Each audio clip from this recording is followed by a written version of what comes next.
Good morning, students. Let us continue with our exercise, that is question number A, tick the correct answer. The next one, children, is the fifth one, and the government governs the country according to the rules written in the constitution or encyclopedia or dictionary or atlas.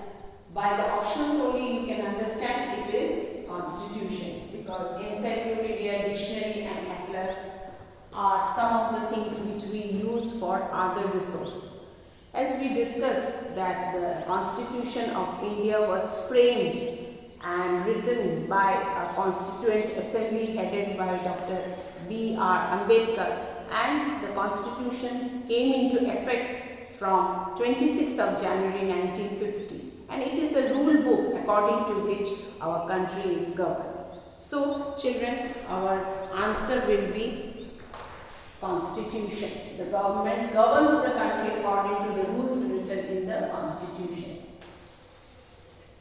Coming to the sixth one, children, the mountain forests are also called dash forest, and the options given are tidal, tropical, monsoon or coniferous. As we discussed when we were doing the lesson on forest, we discussed that we have different types of forest in our country.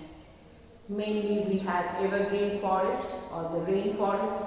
Then we have the monsoon forest or the deciduous forest, which is you can say most area. If you take the forest area of our country, that is 1/4 of our country has forest area, and of that, if you take out of all the forest, deciduous forest is the maximum area. Then we have mountain forest, which is also known as coniferous forest, because the trees are conical in shape. Then we discussed that the forest in the desert area are called thorny forest, and lastly the marshy area, they have you know that we have discussed that different type of forests are found in our country. So we discussed that tidal forest is found in marshy area. So these are the different forests we have discussed, children. We have discussed evergreen forest where there is lot of rainfall, deciduous forest, they shed their leaves at the beginning of the summer, which is thorny forest where you find especially in Gujarat, Rajasthan and parts of Haryana. And then you have the mountain forest, which is conical in shape. As you can see, it is conical in shape. The trees are very tall and straight and conical in shape. And the marshy area, you have the tidal forest, okay, or mangrove forest too. So our answer will be, children, it is coniferous forest. Coniferous forests are called mountain forest, monsoon forest as we discussed, deciduous forest, tropical rainforest are your evergreen forest, and tidal forest are also known as we said, that mangrove forest, marshy area. Okay, so we can write here coniferous.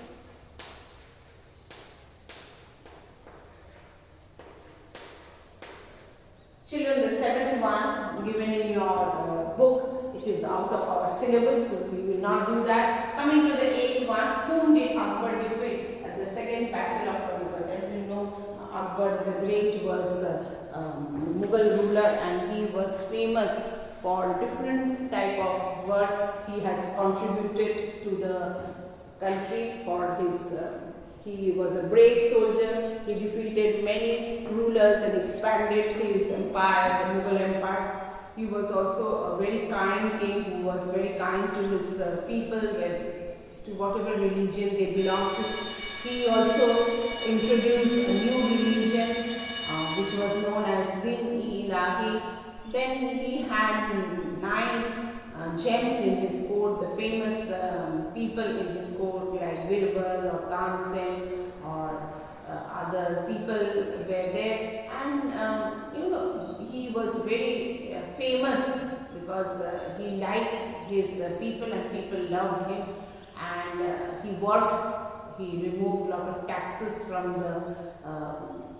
his kingdom, unjust taxes, and he was a great builder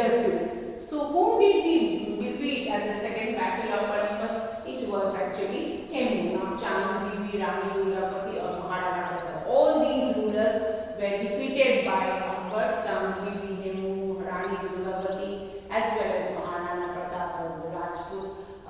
But it was Hemu that he defeated in the second battle of Panipat with his the guardian, because his father Humayun died when he was very young. He was only 14 years old, and Bairam Khan, his advisor and his general, he guided him and helped him to become the ruler.